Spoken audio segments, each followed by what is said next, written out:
Okay, today I'm going to be doing a little video on what I have to do and what I've already done on the OBS. I just super glued the badge back on because it cracked right there. That tightened it up a little bit, but I put brand new smoked out headlights on it from Amazon. Not too bad, but I need adjusted real bad. Those I get solved out. I'll get LEDs for all of these. This light right here and this light here is out. You replace those. You find a way to cut or unbolt these right here. It's really rusted out on this side and it's perfectly fine on that side. And put the front shocks on and that little sway bar end link down there. I've already got brand new brakes on it. Brake lines, I did a lot of that already.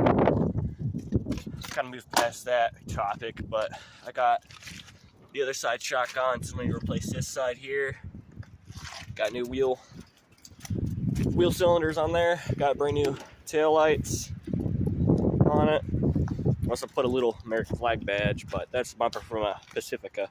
I already used it to fill up the mess over there I made with the OBS, but that's a new shock there. It's actually a lot beefier than the old one. The e-brake does not work. That's one of the minuses. Got a wheel cylinder on that side too. In the interior, got a little dash cover there. I put LEDs in here yesterday.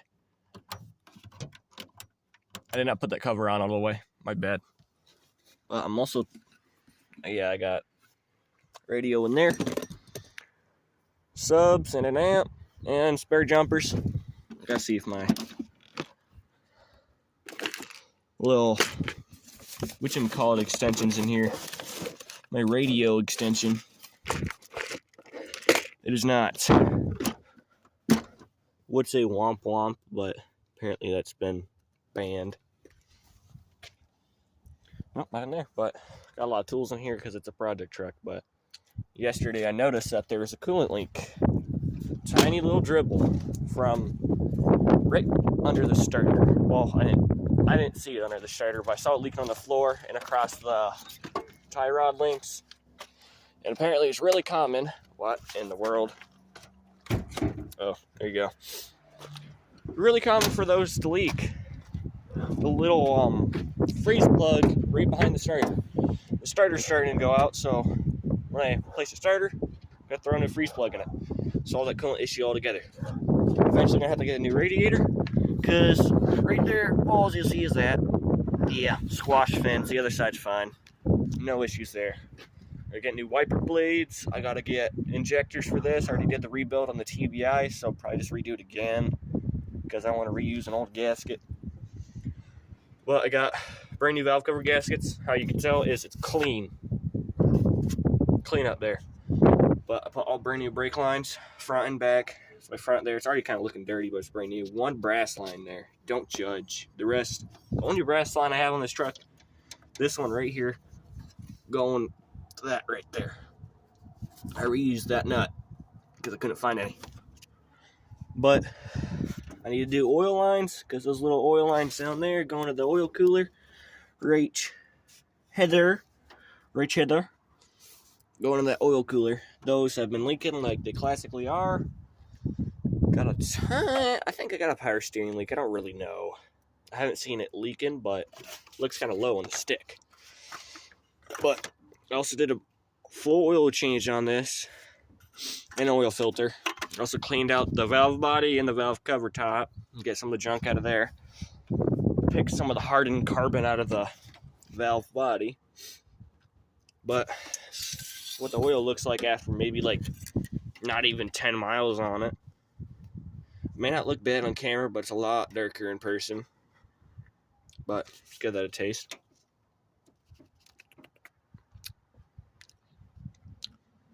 Doesn't really taste like fuel. Tastes like carbon. Which would you expect on a truck that sat probably like 4 or 5 years? Sat a little while. But I got a brand new battery in it. The amp cord going to this amp. I took it out because for some reason it's drawing power, so I gotta replumb it up. This right here, I don't know if this is common or not, but this originally had a bulb in it. I put it in there to see if it would work, and it did work. So that means that something along the wiring here is bad. and that goes up into there to a fuse junction. I took the fuse out, didn't look bad either. So yeah, I'm gonna see my coolant.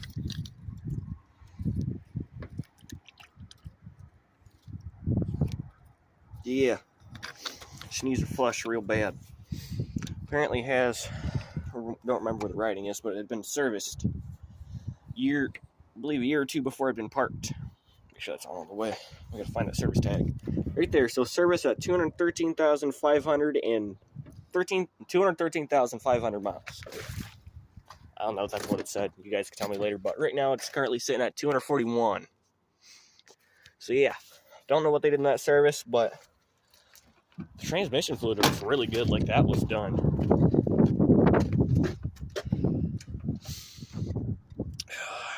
There you go.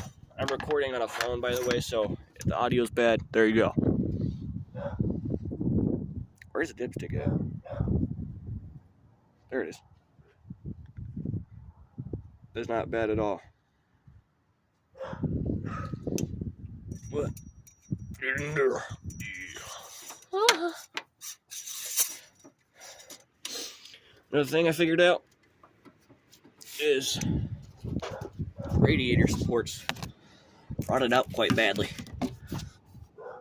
See all that junk there? Got a front end collision to see it's getting squashed. See that brand new bracket there? Light bulb, Chinese one, hookoo, whatever you may call it. But those stayed a while and worked pretty decent for me. Probably keep them. But the reason why this one doesn't get bracket is because this stud on the old one would not come out. So I just had to take the entire grill off and waste another hour and a half in the pouring rain. Also got that up there for Christmas from my brother. Believe it or not, I spent around $4,000 on this thing already. It's a lot of money and a lot of time spent working. But yeah, I also plan on getting a dash kit for it. Anybody wants a CB, let me know. Not CB, tape recorder. But I'm still admiring those LEDs. It's a lot brighter than the original non-LED lights. I really recommend these. They're on like Amazon for super cheap. And to take this out, you just take this top glass piece off. Oh, I'm gonna blind you guys. There's 2 screws. You could take this out and just drop this entire assembly. I wouldn't bother trying to stick those tiny little lights in there and drop it inside of this thing here. Puts you in a panic. So don't waste your time. Just immediately just take those bolts out and drop the entire thing. Even before you take these covers out, it'll save you a lot of time, trust me. But my little lock here is also broken, so I can just get in my own truck whenever I want to. If I lock myself out, just crawl through here, because I'm a skinny dude. But yeah. Oh, forgot to mention, needs timing done on it. We're gonna repop the hood all over again.